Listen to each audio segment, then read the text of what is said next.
Pessoal,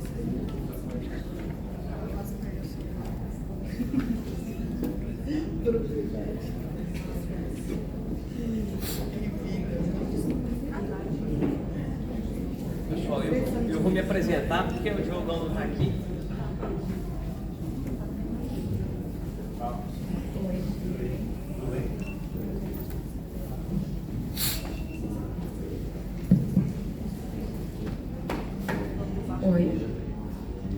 Oi, teste. Não precisa me apresentar, eu mesmo me apresento, tá tudo certo, né? É um prazer falar aqui para vocês, rever amigos, Dr. André William, que a gente se encontra aí em eventos, é um prazer, uma honra estar aqui. Dr. Aníbal, que é uma grande inspiração, né? Inclusive, boa parte do meu trabalho inspirado nos artigos dele, sou aluno dele do curso internacional que teve aí, então é um grande prazer. E eu tenho aqui também por onde eu comecei com a ozonoterapia, fui com o aparelho colombiano em 2006. O culpado aqui, Dr. Carlos Naldi. Então a minha história aqui, isso me orgulha muito, porque a nossa história vai moldando a maneira como a gente trabalha, né? É impossível não ser influenciado pelos nossos professores, né? Então, quem não me conhece, eu tenho alunos aqui, tenho amigos queridos, eu sou o Fábio, sou fisioterapeuta, 21 anos de formado, e hoje nós vamos falar sobre ozonoterapia na síndrome da falha cirúrgica, né? E eu tive aqui em 2019, foi muito bom, fiz amigos, né? E foi um evento muito gratificante. E nós temos as redes sociais aí, nós vamos citar aqui alguns casos clínicos. E essas pessoas que eu vou citar foram filmadas. Tem depoimentos dela lá, com calma vocês podem ir lá nas redes sociais e pegar o vídeo, que são casos interessantes e ajuda a motivar. Então, minha história é o seguinte: eu sou fisioterapeuta, especialista em acupuntura. A clínica Bem Viver é uma clínica especializada em acupuntura e práticas integrativas. E depois que eu conheci o ozônio, eu percebi que estavam acontecendo coisas que não aconteciam, mesmo com a boa acupuntura, eletroacupuntura. Eu percebi assim que o Dr. Jorge falou, a gente começou a perceber que, peraí, meus pacientes estão melhorando fora da curva. E aí eu entendi que aquilo ali, eu tinha que formatar uma maneira de trabalhar com aquilo. Criei o ambulatório SOS Hernia de Disco, que é um ambulatório especializado no tratamento da coluna e dores crônicas. E aí a gente tem lá nas redes sociais, tem o @Fábio Mendes, o SOS Hernia de Disco. A gente tem também, para a gente se conhecer melhor, tem um canal no YouTube, onde a gente fala bastante sobre isso. Esse QR Code aqui leva você direto para lá. Eu vou colocar todos esses slides também nas redes sociais, não sei se vai ser, acho que lá na bio eu vou deixar lá. E temos também lá no Telegram, que nós temos lá alguns vídeos que são ajuda bastante para quem está começando. Então vamos começar falando sobre a síndrome da falha cirúrgica, né? Também conhecida como síndrome pós-laminectomia, enfim. E primeiro eu quis dizer que definia dor que persiste após a intervenção cirúrgica da coluna lombar com ou sem componente radicular, ou seja, pode irradiar ou não para a perna, né? O cara fez a cirurgia, persiste a dor. Essa dor pode ser igual a antes da cirurgia, pode ser maior, ou ela pode ser de mesma intensidade. Pode ser no mesmo local ou num local diferente, naquela condição interior, e não depende da técnica cirúrgica. E outra coisa que é interessante a gente falar, que o termo síndrome da falha cirúrgica, já é descrito no IASP, não quer dizer julgamento com o cirurgião. Os cirurgiões de coluna são muito habilidosos com relação a isso. Então, não necessariamente envolve o erro da técnica, mas são condições que podem acontecer, né? Então, ela pode estar ou não associada a intercorrências. Às vezes, a cirurgia é muito bem feita, dentro da técnica, sem intercorrência, pode evoluir para uma síndrome da falha cirúrgica. E a qualidade de vida desses pacientes é muito ruim, assim. Esses pacientes são pacientes que eles chegam para a gente com opioides de fraco a fortes, antidepressivos, anticonvulsivantes. E existe um estudo com 56 pacientes, onde fizeram um estudo onde antes da cirurgia a dor na escala visual analógica era 7,2 e depois da cirurgia uma dor de 8,3. Então uma dor pior, geralmente quando o paciente evolui para a síndrome da falha cirúrgica, uma dor maior em média. Então esse paciente pode chegar igual no consultório da gente, às vezes até numa maca de hospital, tomando muito remédio, e se a gente conseguir ajudar esse paciente, é uma revolução para ele. Então a Field Back Surgery Syndrome, muito conhecida lá nos Estados Unidos, e eu pesquisando sobre ela estatisticamente, eu me surpreendi, né? Os Estados Unidos faz 500 mil cirurgias por ano, estatisticamente. Quero até ver com o Dr. Aníbal se lá essa estatística é, porque 90 a 150 mil casos evoluem para síndrome da falha cirúrgica. E no Brasil, né, se for dar um Google lá, ó, a gente consegue ver citações, tá vendo? 35 milhões de citações no Google. Eu pesquisei isso quando eu estava montando essa palestra. Então você vê que é um tema muito procurado, muito falado na internet. E no Brasil, você vai dar um Google lá, 313 mil citações. Nós falamos em 2019 sobre radiculopatia. Das radiculopatias, a maior, mais incidente é a hérnia de disco, geralmente que evolui para essa síndrome. E por que nós estamos falando, decidimos falar sobre isso aqui? Porque isso tem aparecido muito para a gente lá, desde que a gente criou o ambulatório SOS hérnia de disco. Então, a gente decidiu que esse tema foi por isso, pela nossa história boa para contar aí. Então, a importância, diante de tanta intercorrência, é muito importante a gente poder prevenir, né? Já que a gente não tem estatísticas tão grandes, então a prevenção é o melhor remédio. Então esse paciente pode vir, ali tem duas situações, um paciente que veio na cadeira de roda, mas sem operar, e tem um paciente que já veio, já pós-operado, né? E a gente tem situações das mais diversas, e aí vem aquele dilema, operar ou não operar, né? Diante de tanta estatística ruim, o que a gente faz? Nós temos duas situações. Eu me formei numa capital, no Rio de Janeiro, tive oportunidade de fazer estágio, fui estagiário concursado do Hospital de Força Aérea do Galeão, no Rio de Janeiro, e lá tinha equipe de 3, 4, 5 ou mais neurocirurgiões. Então eu percebi ali, nós reabilitávamos esse paciente no pós-cirúrgico quase que imediato. Colocar o paciente para sentar no leito e preparar esse paciente para uma fase de fisioterapia ambulatorial. E também vivo hoje num ambiente de interior. Eu percebo que na capital e no interior é muito diferente a abordagem desse paciente. Na capital, como tem mais neurocirurgiões, eles ficam com menor receio de operar. O cara tirar umas férias, tem outro para cobrir, se der uma complicação. No interior, eu percebo cada vez mais os médicos evitando essa cirurgia, porque sobrecarrega um profissional, o telefone liga de madrugada. Então eu percebo assim nitidamente poder ficar um ano num grande hospital, né, que é o HFAG, hospital talvez um dos mais importantes da Força Aérea. Eu percebo nitidamente essa dificuldade, assim, essa diferença, e que hoje eu vejo que é bom, né? O Dr. Jorge mostrou casos de hérnias que fatalmente, se fosse lá na HFAG, ia ser cirúrgico. E aí lá no interior, de onde? Interior da Bahia,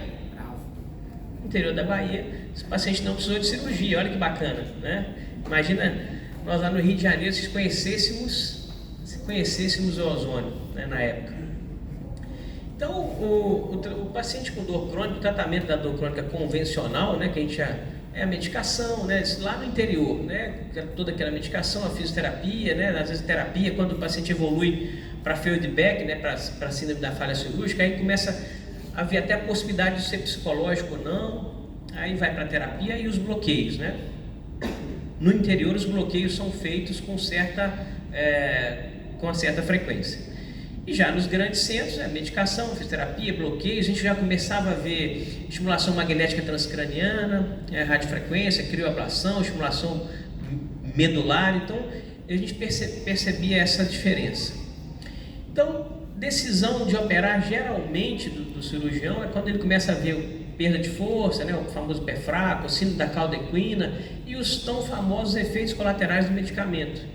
Talvez ali já começa a ver as enzimas hepáticas alteradas, o cirurgião já começa, opa, não temos que operar. Aí a falta que faz o ozônio, né? Então, o que a gente espera quando vem um paciente para nós, para a fisioterapia, para a gente reabilitar? O que a gente espera? A ausência da dor que levou ele à cirurgia. O cara chegou, tinha uma dor ciática, aquela dor clássica, dor na perna, dor na coluna, descendo para a perna, e a gente espera que ele saia da cirurgia, pelo menos sem a dor radicular. É um ponto. A gente espera que seja uma dor mais leve, né, relacionada ao local da cirurgia, mais controlada por medicação. Tranquilo. E a gente espera que esse paciente tenha ali um medo de movimento, uma cinesiofobia, que é normal. O paciente, ao saber que abriram a coluna dele, que mexeram, é muito normal ter um medo. Isso quando está tudo bem. Mas, e quando a coisa foge, chega aquele paciente para você diferente do que a gente espera, né? Então eu tenho uma observação que a gente dá curso aí pelo Brasil inteiro, e às vezes alguns colegas, alunos nos ligam: Fábio, o meu pai ou meu tio operou, estou querendo entrar com ozônio o mais rápido possível. E aí eu tenho, por filosofia, né, sempre obedeça a recomendação do cirurgião. É o cirurgião que abriu, é ele que vê as condições, é ele que sabe de comorbidades. Então essa ansiedade de querer atuar o quanto antes, isso não é legal. Então, o cirurgião que operou, passou por cirurgia, ele ainda, na minha humilde opinião, ele ainda só vai ser meu paciente quando o cirurgião der alta para ele e liberar. Então eu só faço ozônio depois da alta do cirurgião, é isso que eu faço. Lá no interior, geralmente esse paciente ele chega para a gente depois de um bom tempo. E aí beleza, mas eu já operei, e agora?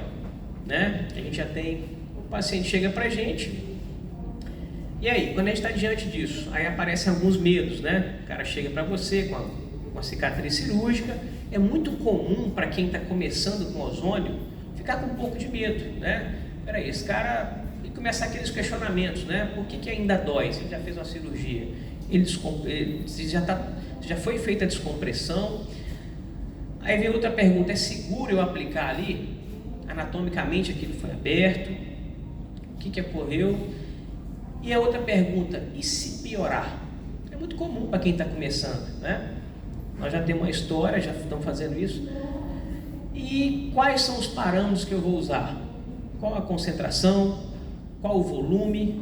Qual a frequência? Quantas vezes por semana? Isso aqui é a pergunta mais frequente dos nossos alunos, né? E a gente tem aqui, a Cíntia esteve lá comigo, passou uma semana lá, e a gente tem isso lá o dia inteiro, né, Cíntia? O aparelhinho de ozônio o barulhinho fica ligado lá. Então assim, a gente tem esses pacientes, tanto com hérnia de disco, como o Dr. Jorge perguntou, e temos também hoje bastante esses pacientes pós-operatórios. Então, e outra coisa, qual o prognóstico? O que eu falo para esse paciente? Aí que né, porque o paciente ele vem ansioso, principalmente o paciente crônico, e aí a gente tem um argumento para isso. Então, qual que seria a etiologia, né, dessa síndrome da falha cirúrgica, essa síndrome pós-laminectomia? Vamos ver as hipóteses. Existem os fatores clínicos, que o diabetes, tabagismo, doenças vasculares, síndromes metabólicas. Aí isso é coisa que a gente encontra na literatura, e a gente que foi mordido pelo bichinho da integrativa, a gente começa a questionar outras coisas, né, Carlos? Qual o terreno biológico que esse paciente, ao ir para a cirurgia, o quanto ele estava sob estresse oxidativo, o quanto ele estava inflamado, e quais eram as condições mais intrínsecas desse paciente. Nós aprendemos que toda doença tem estresse oxidativo, inflamação e glicação.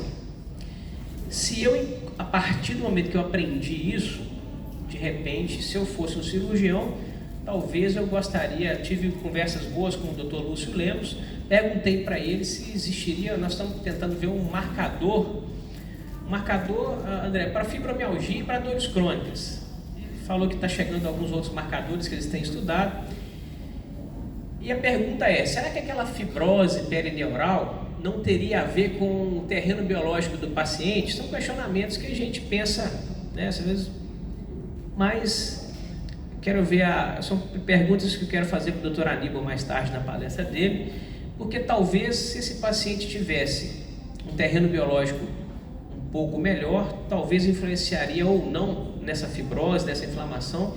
São hipóteses que a gente pensa, né?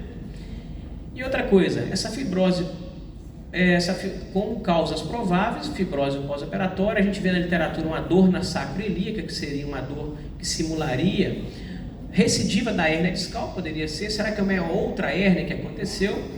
Falha na técnica cirúrgica, pode acontecer, do mesmo jeito que nós falhamos na reabilitação, pode acontecer uma ocorrência, né? E uma indicação imprecisa. Às vezes a gente percebe que alguns, enquanto eu estava lá no Rio, o paciente chegava com um quadro álgico tão grande, insuportável, que às vezes a equipe se sentia pressionada a operar quando os remédios não faziam efeito. Então, a etiologia 2 já vem estudos que demonstram que o paciente, fatores psicológicos, o paciente muito ansioso, com muito medo, inseguro, né? Aquele paciente catastrófico que não pode encostar, geralmente esses pacientes, é ali que acontece a feedback. Questões sociais, de trabalho, de litígio, talvez uma seleção inadequada do candidato. Agora vamos falar daquilo que eu gosto, que me fez entender o porquê que nossos pacientes melhoram muito. Nós falamos muito do sistema imune para outras coisas e para dor também, né? Nós conhecemos, o Dr. Jorge falou das citocinas inflamatórias, das citocinas anti-inflamatórias, e o nosso corpo está sempre em briga, né? Sempre tentando buscar o equilíbrio dessas citocinas, uma inflamando, outra tentando fazer o processo de reparo. E na saúde, às vezes, quando o nosso sistema imunológico está bem, a gente consegue ter um padrão de equilíbrio ali dessa situação, mas às vezes a gente está meio caído, e aí nós perdemos essa briga. Nosso sistema imunológico não está dando conta, não está otimizado, a gente perde um pouco essa briga pelo equilíbrio, né? E aí veio o entendimento disso, que foi o estudo do Dr. Aníbal, a publicação dele, que me fez entender por que os nossos pacientes melhoravam muito. O artigo dele, eu vou colocar um QR Code aqui, que vocês vão direto para o artigo dele, que é o processo de maturação dos macrófagos, que o Dr. Jorge já falou muito bem. E isso me fez entender, os macrófagos são células do sistema imunológico que, ao serem ativadas, elas aumentam o potencial do reparo celular. Então nós temos aqui, isso aqui é uma foto que eu tirei com o Dr. Aníbal, uma homenagem a ele em 2019, lá em São Paulo. Nós palestramos no mesmo evento juntos. E esse é o artigo dele, que vocês clicarem ali vão direto lá para o artigo dele. Ele fala, lá no artigo dele esclarece para a gente, deu uma luz o porquê que um disco herniado, igual o Dr. Jorge muito bem mostrou, depois de 3, 4 meses, aquela hérnia foi reabsorvida. E esse processo de maturação dos macrófagos, onde o próprio sistema imunológico, ao ser ativado pela ação do ozônio, faz com que, além de uma reação anti-inflamatória que já existia, passe a ser potencializado a reação de reparo, liberando fatores de crescimento, né? E interleucinas que vão ajudar e potencializar esse reparo. Quando eu vi esse artigo, isso mudou a minha maneira até de avaliar o paciente. E vocês vão entender o porquê. Ali, né, a sequência ali, falando, essa coluninha aqui, isso me fez mudar toda a minha visão. Por quê? Aquele meu paciente que está refratário, que você está fazendo uma aplicação bem feita, que vai à primeira, doutor, não melhora, doutor Fábio ainda continua com dor. Eu sempre lembrava do artigo do Dr. Aníbal. Peraí, o macrófago está sendo ativado, o sistema imunológico está agindo, calma. E às vezes o paciente que nos procura, ele não tem mais opção. É uma paciente minha. Vou contar para vocês uma coisa aqui que aconteceu. A Cíntia já sabe, já esteve lá comigo, já acontece a história. E é raríssimo isso acontecer. Ela tem uma paciente que ela ficou 14 aplicações sem melhora. E ela me pressionando. Isso é raro, a gente tem, a partir da primeira, segunda, a gente tem melhoras incríveis. Mas quando ela me pressionava, eu lembrava do Dr. Aníbal, sempre do seu artigo. Não, vai agir. Macrófago está atuando. Sistema imunológico está atuando. E ela não tinha outra opção. 4 anos sem ir na igreja, era a queixa dela. Ela queria voltar e ir à igreja, uma cidade de Simonés, uma cidade pequenininha. E foi, então, o entendimento do porquê que acontecia essa absorção da hérnia foi fundamental. E nós estamos falando aqui do paciente que já operado, né? Ali está o QR Code do artigo. Mas, assim, pegar o paciente no pós-operatório é um terreno mais complicado. Então, se puder conseguir de evitar esse paciente, olha isso aqui. Pessoal, o ozonioterapia na fisioterapia, posso falar para vocês aqui, 21 anos de formado, foi a maior revolução de todos os tempos da nossa profissão. Eu acho que na profissão de todos nós, né, André? O André que é médico, acho que para toda a área de saúde. Acho que foi uma das maiores revoluções, porque o que eu ia fazer com um paciente desse aqui? Esse cara aqui, ele mora numa cidade chamada Ipanema, interior, e ele é o que faz curral lá na cidade de gado leiteiro, lá é a capital do queijo lá. E ele trabalha com eucalipto, pega muito peso. Esse cara chegou para mim com muita dificuldade de andar, com a dor ciática verdadeira, com perda de força. Olha o tamanho da NL4. Se você entende o mecanismo fisiológico por trás, você assume esse paciente com mais segurança. O seu argumento com ele é muito mais verdadeiro, e você insiste quando ele está refratário. Se ele melhorou na primeira, na segunda, se você tem em mente o que está acontecendo lá dentro, você argumenta com esse paciente, pede para ele esperar um pouco, que o resultado chega. Olha esse outro caso aqui. Esse paciente ele fez uma cirurgia de coluna aos 31 anos de idade, ele tem 79 anos de idade. Ele chegou para a gente, esse cara morou 1 ano no hospital militar. Ele morou no hospital militar. Eu fico imaginando, doutor Aníbal, cirurgia de coluna há 50 anos atrás. Como que deveriam ser, né, raros os especialistas. E esse cara, militar, jogando bola, fez uma lesão, já devia ter uma hérnia, e ele ficou 1 ano e chegou pra gente em 2018 com a lombocetalgia clássica, muito medo de movimentar, e essa cinta dele aqui, que ele não tirava essa cinta. Nós tratamos esse paciente, ele ficou 100% bom, voltou depois em 2022 com AVC, já tinha, né, dificuldade de ambulação. Aí eu pergunto, colegas fisioterapeutas e também quem trabalha com dor, qual ferramenta terapêutica que me permitia trabalhar um cara com dor há 30 anos? Esse cara desenvolveu alcoolismo por causa da dor. Ele bebia 4 cachaçinhas por dia, a mulher dele brigava com ele falava comigo: doutor, fala para minha esposa para ela deixar eu tomar minha cachaçinha, que eu só consigo viver por causa, sentindo dor, ela quer tirar minha cachaçinha. Aí agora teve que tirar por conta da medicação pós-AVC. Então, são casos que impressionam a gente. Esse é um caso pós-operatório. E vamos falar da avaliação. Chegou esse paciente para a gente. Nós temos vários tipos de paciente. Nós temos um paciente que vem andando normal, senta para conversar. Temos o paciente que vem na cadeira de roda, e temos o paciente também que já aconteceu, que vem do hospital direto para cá, também dessa cidade de Ipanema. Interior é assim, você trata alguém de uma cidade, você fica 3 anos tratando o pessoal da mesma cidade. E aí marcou para as 18 horas, a secretária falou: vai chegar. E quando eu chego, para a ambulância no consultório, maca, entrando, eu falei: se às 18 horas, maca, ambulância. Essa mulher, nós fizemos uma aplicação, ela estava 14 dias no hospital, refratária a toda a medicação. Nós fizemos uma aplicação, ela ficou 3 dias sem dor e dormiu em casa naquele dia. E eu não consegui tratar ela em decúbito ventral. A única posição que eu consegui tratá-la foi em decúbito lateral, porque ela não conseguia virar. Então eu tive que tratá-la, fazer a aplicação com agulha de 40 milímetros, não consegui fazer uma flexão de perna, eu tive que tratar desse jeito. E essas pacientes mais graves, eu faço também a sistêmica, que eu gosto muito da retal, porque aí eu quero agir tanto o in, o out, né, modular sistemicamente esse quadro inflamatório. E a coisa que estudando dor, uma coisa que eu percebi, que eu li, que quanto mais crônica a dor, menos ela reflete o estado do tecido. A dor aguda, o cara bateu, tá aqueles sinais flogísticos, tudo bem. Agora, e esse cara aqui que já estava há anos há anos com dor? E eu falo aqui para vocês, desses 3 situações, o que tinha qualidade de vida mais comprometida é o que chegou andando no consultório. Era o mais grave.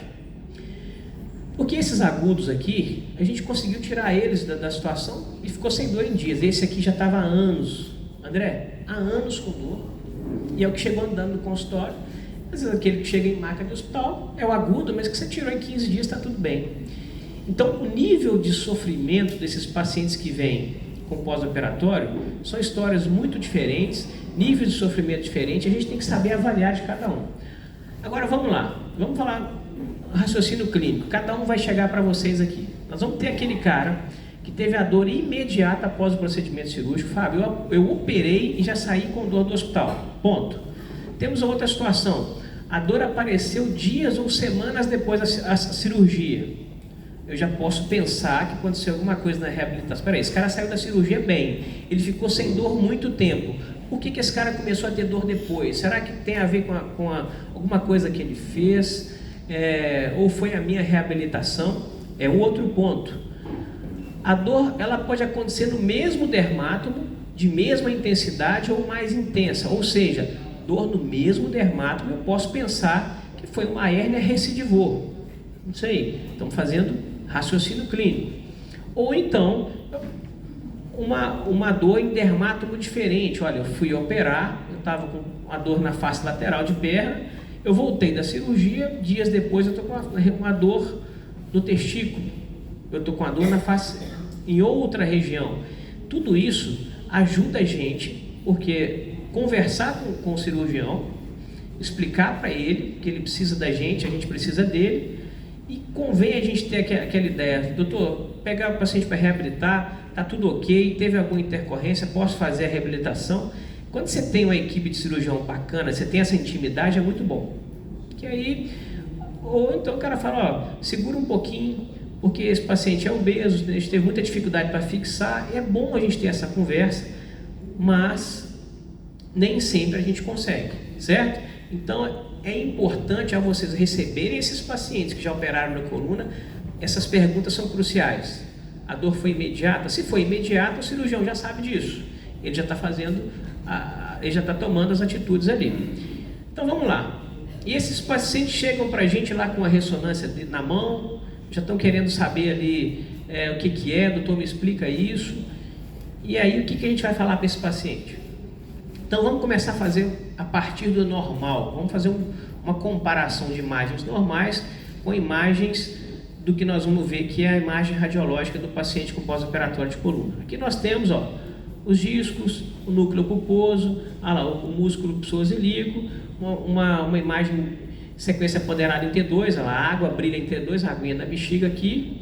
Então, beleza. Agora, o corte sagital, nós temos ali o nosso disco, o ânulo fibroso, ligamento longitudinal posterior, anterior, tudo bonitinho, certo?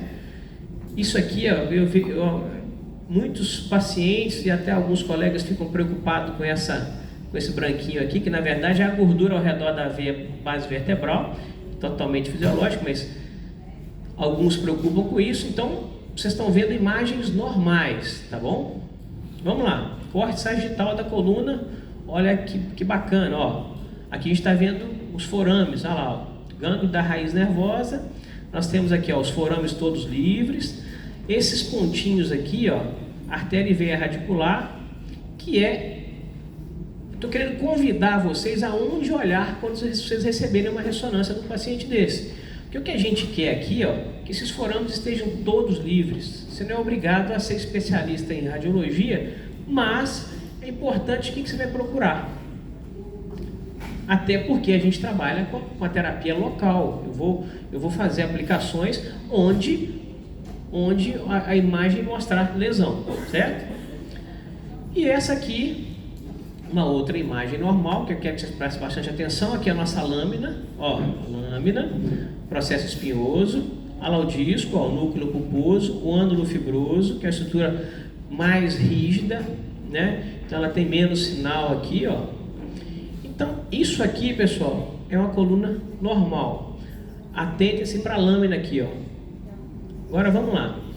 Olha um paciente que chega para a gente pós-laminectomia. Olha, faceta articular, lâmina, do lado esquerdo. Olha aqui, Perdemos um pouco dessa lâmina. é isso que você vai encontrar. Onde procurar um paciente pós-operatório?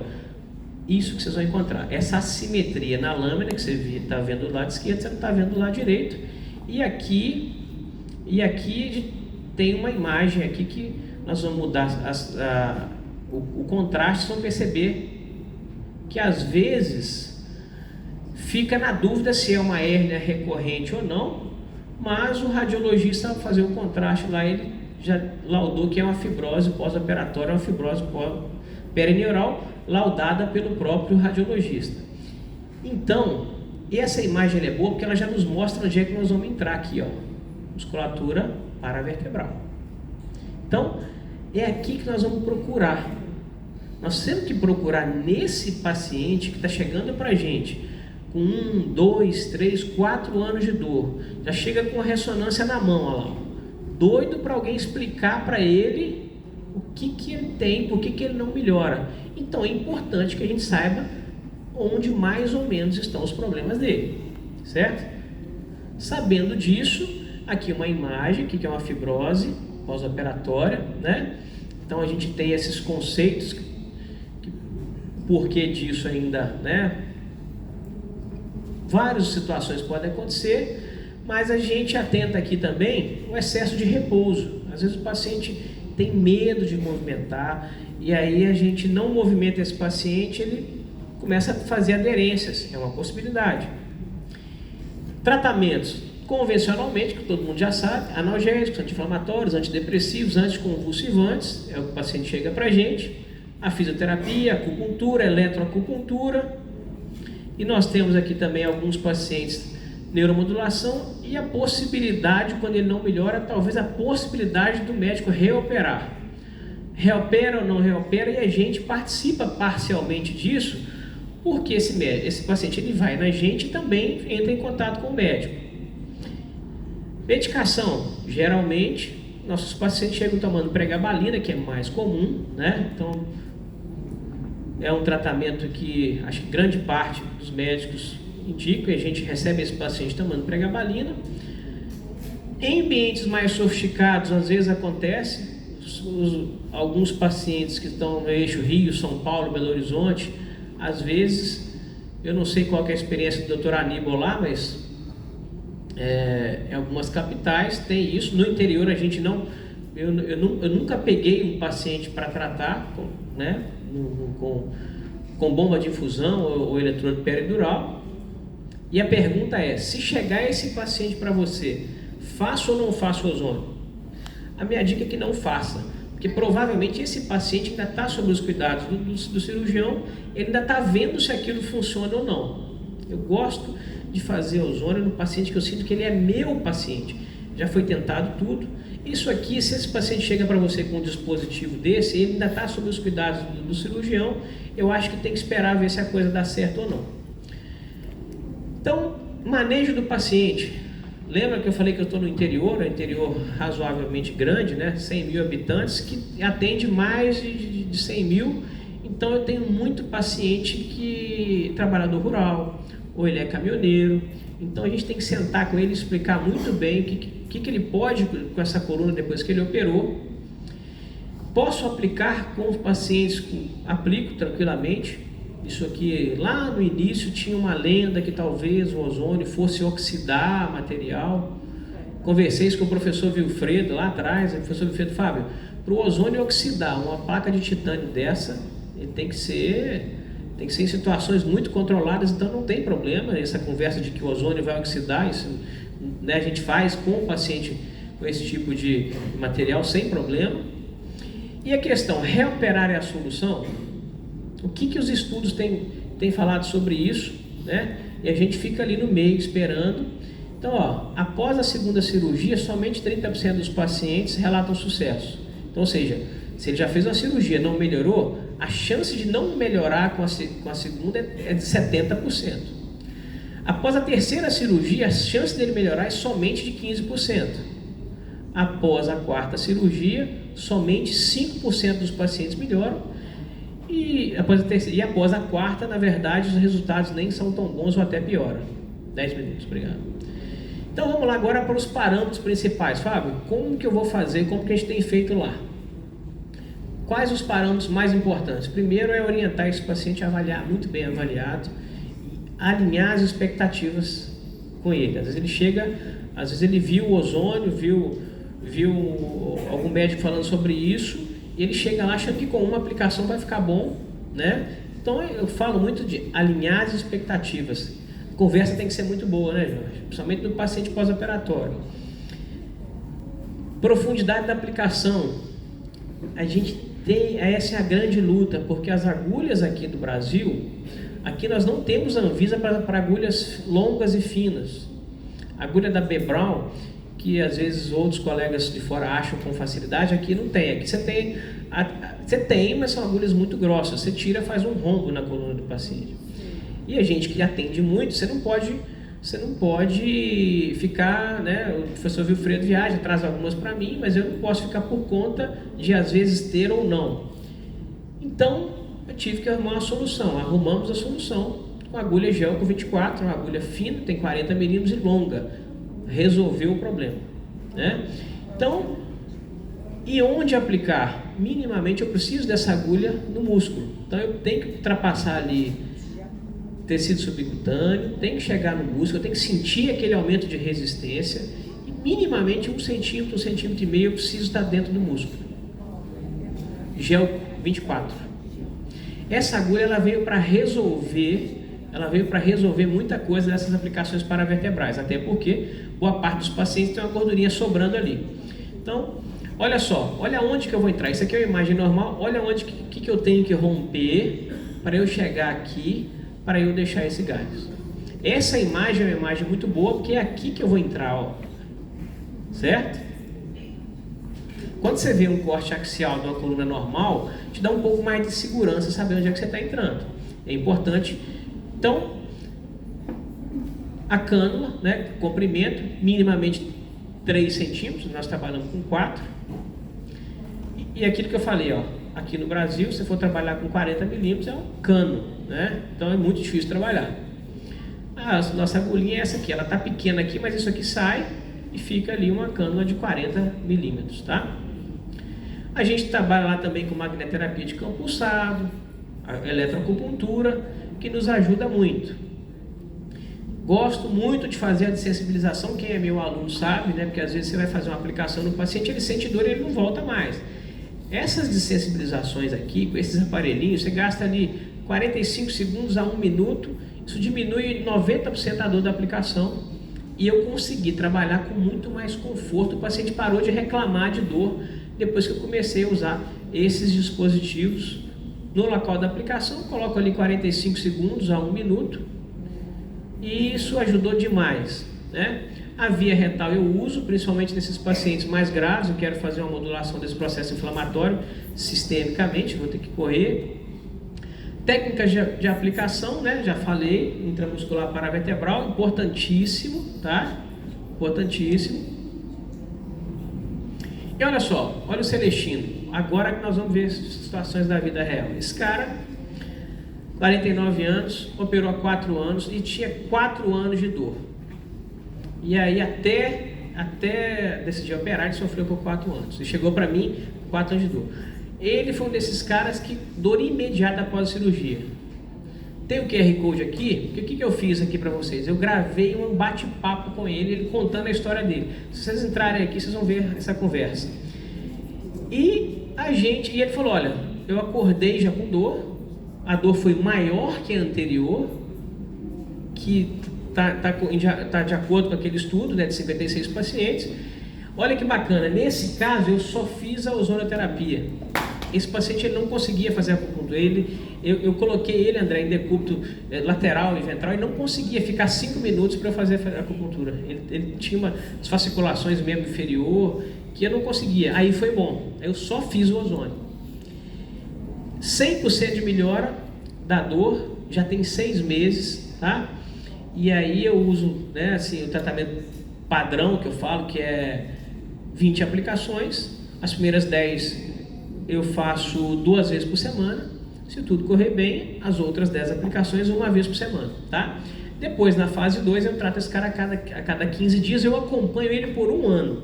Porque um cara que ficou 4 anos sofrendo com dor, eu preciso dar um acompanhamento mais forte com ele. Esse outro caso muito interessante, 5 anos de dor até a cirurgia, dor 3 dias após a cirurgia, já não é diferente daquele, tá? Fez 2 bloqueios, um com 20 dias após a cirurgia, o outro com 60 dias. 2 anos após a cirurgia, iniciou o tratamento com acupuntura e ozônio. 1 ano de tratamento, tivemos melhoras de 95%. Esse não foi 100%, tá? Mas a gente faz controle a cada... Então faz 20 aplicações, 10, aquele mesmo esquema, tá bom?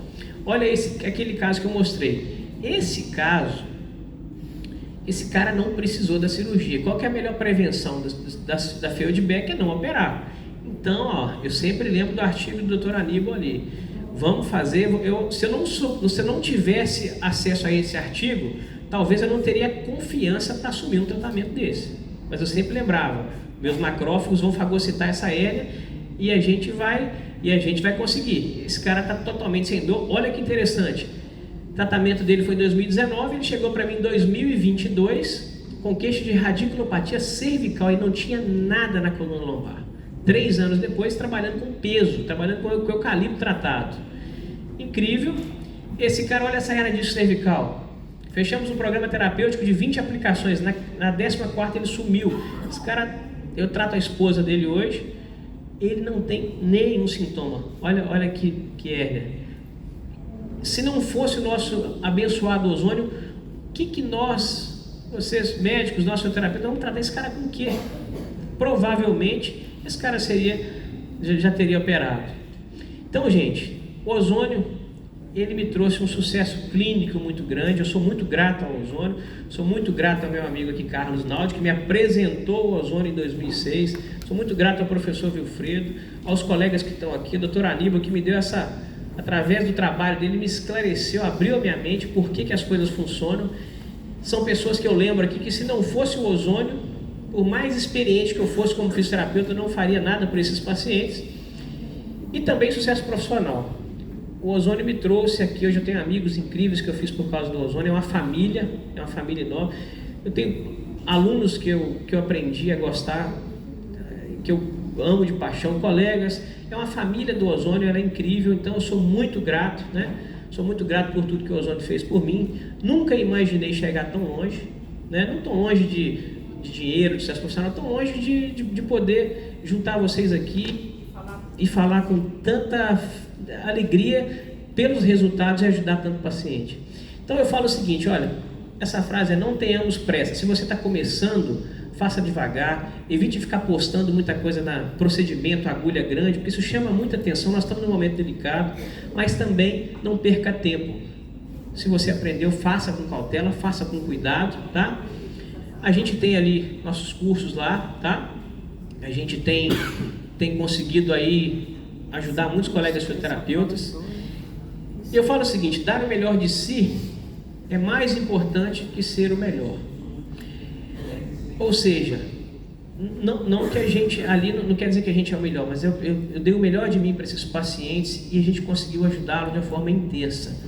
E outra coisa, conhecer o caminho é diferente de trilhar o caminho. Tem muita gente que vai ficar falando mal de você, porque você está fazendo ozônio. Olha para frente, tá? Só você sabe o caminho que você percorreu. E tem muita gente que vai falar da sua história como se conhecesse. Na verdade, só você que está na caminhada, você sabe. Eu sou grato pelas noites que se tornaram dias, pelos amigos que se tornaram família e pelos sonhos que se tornaram realidade. E isso aqui é um sonho, poder divulgar um trabalho, poder ajudar um paciente, é a realização de um sonho. Eu sou muito grato a todos vocês aqui. E é isso aí, pessoal. Espero ter contribuído um pouco com a nossa experiência. 45 minutos é muito pouco, mas estou muito feliz de estar aqui. Um abraço para todo mundo.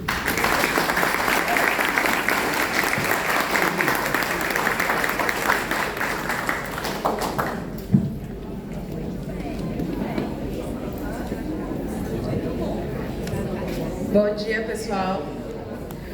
A próxima palestra